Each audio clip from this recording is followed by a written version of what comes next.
Group 1 పై ఇప్పటికే ఆ single bench అయితే తీర్పు ఇచ్చింది. మరొకసారి టీజీపీఎస్సీ డివిజన్ బెంచ్ కూడా వెళ్ళడం జరిగింది. అసలు ఏంటి మొత్తం ఈ తతంగం గురించి మనతో మాట్లాడడానికి నిరుద్యోగ జేఏసీ నాయకుడు జనార్దన్ ఉన్నారు. బ్రదర్ చెప్పండి, ఏంటి మీకైతే ఫస్ట్ ఫేవర్గా తీర్పు వచ్చింది, మళ్ళీ ఇప్పుడు టీజీపీఎస్సీ డివిజన్ బెంచ్కి వెళ్ళడం జరుగుతుంది. నాకు ఫేవరు ఇంకొకరికి అన్యాయం అని కాదన్న, న్యాయం గెలిచింది. చాలా రోజుల తర్వాత ఒక న్యాయం గెలిచింది. ఈ న్యాయం గెలవడానికి కారణం ఏంటంటే మేము ఇచ్చినటువంటి ఆధారాలన్నీ ఒక పక్కడబందిగా ఇచ్చినాం. వాళ్ళు కోర్టునే 2 సార్లు పక్కదోవ పట్టేయాలని చూసారు. ముందు అంటే స్టే రావడానికి ముందు ఒక ఆర్గ్యుమెంట్స్, స్టే వచ్చినాక ఒక ఆర్గ్యుమెంట్స్ ఇచ్చారు. వాళ్ళు చెట్టు కింద పంచాయతీ చెప్పే పెద్ద మనిషి అన్న ఒరే మాట మారిస్తే ఇజ్జత పోతుంది అన్నట్టు ఉంటారు. ఊళ్ళో తల ఎత్తుకోలేమనుకుంటారు. వాళ్ళ కోర్టులనే ఒక సాక్షాత్ కోర్టులో లైవ్ స్ట్రీమింగ్ జరిగేటటువంటి కోర్టులో ఎన్ని అబద్ధాలు ఆడిర్రు. ఈరోజు ఎంతో కష్టపడి వాళ్ళ ఇన్ టైంలో కౌంటర్లు రీజైండర్లు వచ్చేటట్టు చేస్తే ఈరోజు గెలిచినాం. వాళ్ళు గతంలో ఓడిపోయిన కేసులు కూడా ఏంటంటే వాళ్ళ కుళ్ళు కుతంత్రాలతో కౌంటర్లు రీజైండర్లు ఇవ్వకుండా లాస్ట్ మినిట్ వరకు ఎగ్జామ్ అని చెప్పి గెలిచిర్రు. అంతే. ఒకటి చెప్తున్నాం, వీళ్ళు ఇదే ఇక్కడ ఒక ప్రెస్ మీట్ పెట్టిర్రు తల్లిదండ్రులు. అమ్మ మీ పిల్లల్ని కానీ మిమ్మల్ని కానీ ఎక్కడ కానీ మేము మీ పిల్లలు కొన్నారనో మీ వాళ్ళు మీరు డ్రామా ఆర్టిస్టులనో ఇంకేదనో ఏదనో మీరు అనుకొని మీరు ఏడుస్తున్నట్టు మేము ఎక్కడ మీ మీద మేము మాట్లాడలేదు. ఈ ప్రభుత్వం ఈ పబ్లిక్ సర్వీస్ కమిషను లంగా వ్యవహారాలు చేసింది. సాక్షాత్తు ముఖ్యమంత్రి కాడ ఉన్నటువంటి ఒక జిఏడి నుంచే ముఖ్యమంత్రి గారు ఆ రోజు ఒక G29 తెచ్చారు. వారికి చెప్పినాం, అందరికి చెప్పినాం, వారు దాన్ని పట్టించుకోలేదు. దాని తర్వాత ఈ పబ్లిక్ సర్వీస్ కమిషన్ యదవ కమిషను, ఒక దద్దమ్మ కమిషను, ఒక్కసారి 17 పేపర్లు రిలీజ్ చేసుకు అమ్ముకున్నటువంటి అమ్ముకున్నారో మరి ఏం చేసారో ఎట్టొచ్చిందో. ఆ పబ్లిక్ సర్వీస్ కమిషన్ సోయి లేకుండా తెలుగు ప్రమాణికం కాదని, తెలుగు అకాడమీ ప్రమాణికం కాదని, తెలంగాణలోకి తెలుగు సక్కా రాదని వాళ్ళ అడ్వకేట్లతో పలికిచ్చినటువంటి ఈ పబ్లిక్ సర్వీస్ కమిషన్ సోయి లేకుండా వ్యవహరిస్తుంటే ఈ ప్రభుత్వం కూడా కనీసం గాడిలో పెట్టలేకపోవడం వల్ల ఇలాంటి జడ్జిమెంట్ రావడం జరిగింది. మీరు అడగాల్సింది ప్రభుత్వాన్ని అడగాలి. మీరు అడగాల్సింది ఒక రాజ్యాంగబద్ధ సంస్థ. మేము ఏం చేసినా, ఏ రంక ఆడినా, ఏ బొంకు పనులు చేసినా, ఏం చేసినా మాకున్నటువంటి ఇమ్యూనిటీ తోటి మేము ఇవాళ గెలుస్తామని ఈ రాజ్యాంగబద్ధ సంస్థగా చెప్తున్న పబ్లిక్ సర్వీస్ కమిషన్ చేస్తున్న యదో పనులను మీరు ఎండగట్టాలి. ఈరోజు నీ బిడ్డలు ఏ విధంగా బాధపడుతున్నారో అదేవిధంగా వేరే వాళ్ళకు కూడా ఒక తల్లులకు పిల్లలే. వాళ్ళు కూడా ఆ పిల్లలు కూడా మా పిల్లల లెక్కనే చదువుకున్నారు. ఈ పిల్లలు కూడా G29 వల్ల అన్యాయం అయ్యారు.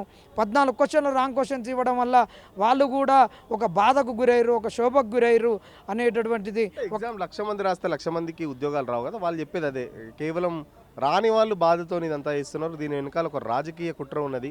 3 కోట్లుగా దగ్గర మా దగ్గర 3 రూపాయలు లేవు. అసలు 3 కోట్ల అన్న ఆరోపణలకు సంబంధించి మీ దగ్గర ఏమైనా ఆధారాలు ఉన్నాయా? ఆ 3 కోట్లు అనేటటువంటిది ఎవరైతే ఇవాళ పబ్లిక్ సర్వీస్ కమిషన్ ప్రభుత్వం నుంచి జరిగినటువంటి తప్పుల్ని కప్పిపుచ్చుకోవడానికి మీలాంటి వాళ్ళను ప్రెస్ మీట్ పెట్టించి మేము అమ్ముకోలేదు, మేము బీదోళ్ళం అని చెప్పడానికి కొంతమంది దొంగలు అని చెప్తున్నాం. ఒక జిల్లా స్థాయిలో ఆఫీసర్లుగా ఉన్నటువంటి వాళ్ళు చేసేటువంటి లత్కోల పనుల నుంచి, కాంగ్రెస్ నుంచి ఎలాంటి ఒత్తిడి రావద్దని చేసేటటువంటి వాళ్ళు కొంతమంది కాంగ్రెస్ తొత్తులుగా ఉండి G29 రద్దు కాకుండా ఉండడానికి ఇక్కడ G29కు మేము కేసులు వేస్తున్నామని చెప్పి ఎలాంటి డబ్బులు ఇవ్వకుండా చేసి అక్కడ ఢిల్లీకి ఇక్కడ అని చెప్పి కొంతమంది ఉన్నటువంటి వాళ్ళు ఆడుతున్నటువంటి డ్రామాలో భాగమే. ఏనాడన్నా మీ మీడియాలో ఇది చెప్పినామా? దీని వెనక ఏదో జరిగింది, ఖచ్చితంగా CBI ఎంక్వైరీ చేయమని మేము అడిగినాం తప్పితే ఇది జరిగిందని మేము చెప్పినామా? ఏదో జరిగింది, ఖచ్చితంగా జరిగినది కాబట్టి కోర్టులో వీళ్ళు సిగ్గు లేకుండా 2 సార్లు 2 రకాల వాదనలు వినిపించారు. ఈరోజు ఇదే పబ్లిక్ సర్వీస్ కమిషన్ అంటది మేము ఎక్కడ ఒకటే హాల్ టికెట్ మెయింటైన్ చెప్తామని చెప్పలేదన్నారు. అది మేము రూల్ పెట్టుకోలేదని చెప్పారు. అలా చెప్పినటువంటి వాళ్ళు ఎక్కడ మేము ఎవాల్యుయేషన్ చేస్తామని చెప్పలేదు. ఈ కోర్టు రీవాల్యుయేషన్ ఎట్ట చేస్తుంది? ఇది ఒక ఇంప్యూన్ జడ్జిమెంట్ అని చెప్తున్నారు. ఇదే అడుగుతున్నాం ఈ పబ్లిక్ సర్వీస్ కమిషన్ తల్లిదండ్రుల మీరు అడగండి, మీ పిల్లలు ఎట్టున్నారో. ఇంకా రాసినటువంటి 21,000 మంది కూడా వేరే తల్లిదండ్రులకు పిల్లలే. మరి ఆ పిల్లలకు జరిగినటువంటి అన్యాయం ఏంది? జెల్ పెన్ తోటి పరీక్షలు రాయనియొద్దు. ఈ పబ్లిక్ సర్వీస్ కమిషన్ ఎట్లా రాయనిచ్చింది? PML ప్రొవిజనల్ మార్క్ లిస్ట్ ఇవ్వాలి. ఇవ్వకుండా వీళ్ళు ఎందుకు కథలు పడ్డారు? వీళ్ళు 2 హాల్ టికెట్స్ ఇవ్వద్దు అనేటటువంటి పెట్టుకోలేదు అంటున్నారు. ఇవ్వకుండా ఉండాలని ఎక్కడి నుంచో జరుగుతున్నటువంటి తంతుని వీళ్ళు ఎందుకు పక్కన వేసిర్రు? ఉన్న పలంగా ఎందుకు సెంటర్లను పెంచిర్రు? వీళ్ళే బ్లూ ప్రింట్ లేదని చెప్పారు, బ్లూ ప్రింట్ ఉంటుందని చెప్పారు. వీళ్ళు పెట్టుకున్నటువంటి రూల్స్ అన్నింటినీ వీళ్ళు వయలేట్ చేసుకున్నారు. జెల్ పెన్ రూల్స్ని వయలేట్ చేసుకున్నారు, PML దాన్ని వయలేట్ చేసుకున్నారు. ఇదే ఎవాల్యుయేషన్ లేదని చెప్తున్నటువంటి ఈ పబ్లిక్ సర్వీస్ కమిషన్ సిగ్గు లేకుండా 2 సార్లు 3 సార్లు ఏ విధంగా ఎవాల్యుయేట్ చేసింది? వాటిని మీరు ఎందుకు మాట్లాడలేదు? ఉద్యోగం రానోళ్ళు చేస్తున్నటువంటిది అంటున్నారు. నీ కొడుకు ఉద్యోగం వస్తుంది 563లో నీ కొడుకు పక్కా వస్తుందని నువ్వు పంపించినవా?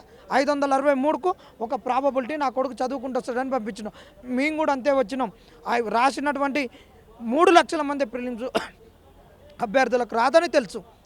ఇలా ఉండేటువంటి లిమిటెడ్ సోర్సు, లిమిటెడ్ అవకాశాలు, రిలేటివ్ పర్ఫార్మెన్సు అది తెలుసుకొని మేము వచ్చినా నీ బిడ్డ కూడా వచ్చిర్రు. కానీ ఇక్కడ జరిగినటువంటి ప్రక్రియ పారదర్శకంగా జరగలేదు. దానిని కదా కోర్టు చెప్పింది. ఇక్కడ ట్రాన్సాక్షన్ జరిగింది అది అని కోర్టు చెప్పిందా? మరి మీ వెనక ఉంటే ఎవడు నడిపించిండు దీన్ని?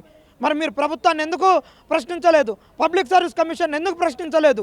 3 సార్లు మా బిడ్డలు ఎగ్జామ్ రాసిరని పబ్లిక్ సర్వీస్ కమిషన్ రాసిన ఎదవ పనులకు చేసినటువంటి ఎదవ లంగా పనులను ఈరోజు జడ్జిమెంట్లో 20 పేజీలలో పెడితే ఆ జడ్జిమెంట్ను మీరు ఎందుకు ఉల్లంఘించలేదు? మీ ప్రెస్ మీట్లో ఎందుకు మాట్లాడలేదు? దానికన్నా ముందు నీ బిడ్డలు నీ పిల్లలు ఆడ స్టే వచ్చినాక మీరు ఎట్లా ప్రెస్ మీట్ పెట్టిరు? స్టే వెకేట్ కావాలని ఒక ట్రాన్స్పరెంట్గా ఇది జరిగింది, ఇది ఒక పద్ధతి ప్రకారంగా చాలా ట్రాన్స్పరెంట్గా ఇంటిగ్రిటీతో జరిగిందని ఎట్లా మాట్లాడారు? నేను వినిపియనా? ఇవాళ పబ్లిక్ సర్వీస్ కమిషన్ ట్రాన్స్పరెన్సీ లేదు, ఇంటిగ్రిటీ లేదని చెప్పింది. నీ బిడ్డలు ఏ విధంగా చెప్పిర్రు? నీ బిడ్డలతోటి చెప్పిస్తున్నటువంటి వాళ్ళు ఎవరు?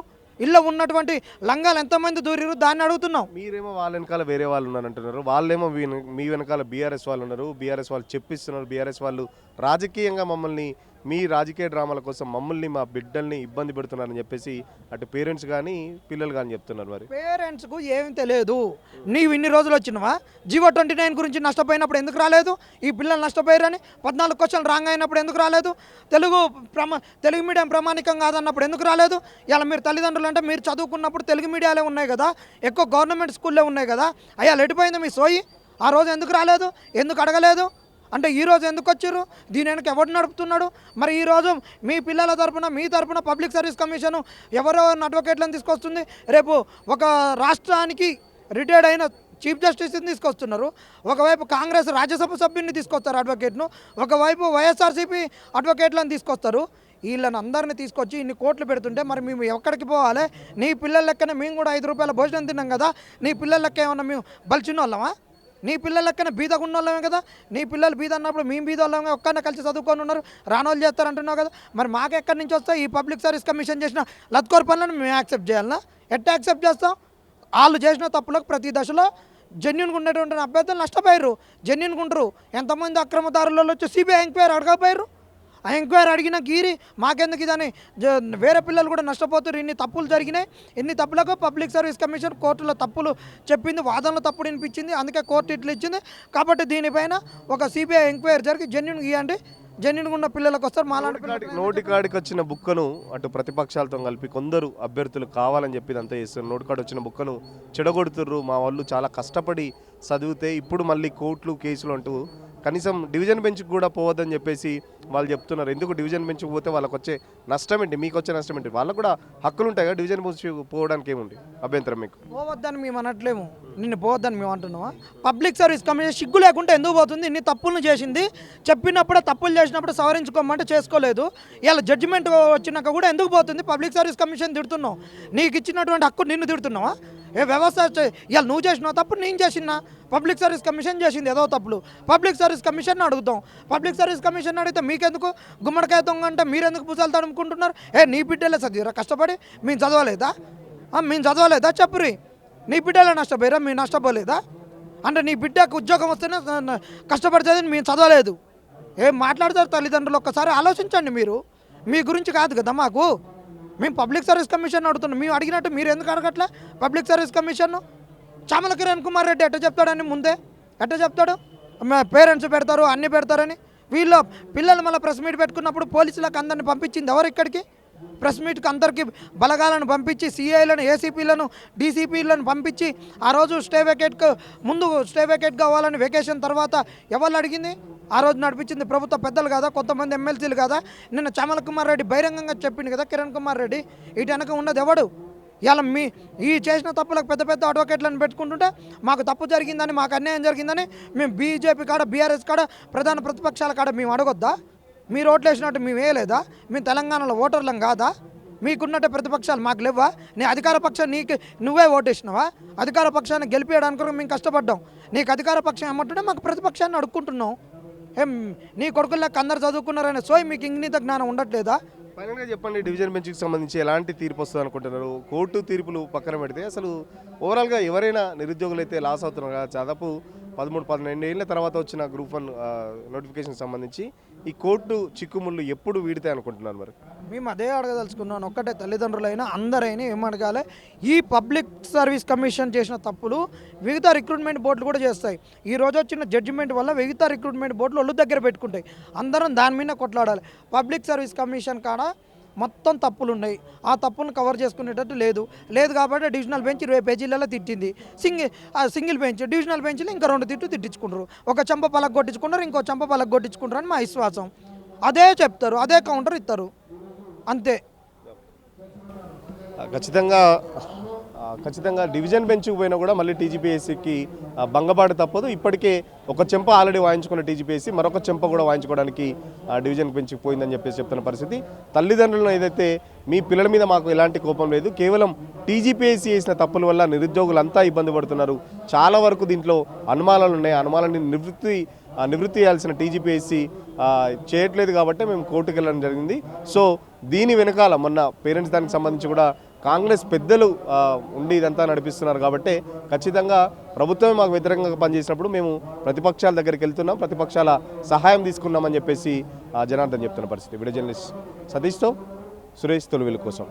అసలైన తొలి వెలుగు. ఫాలో వాట్సాప్ @తొలి వెలుగు అఫీషియల్.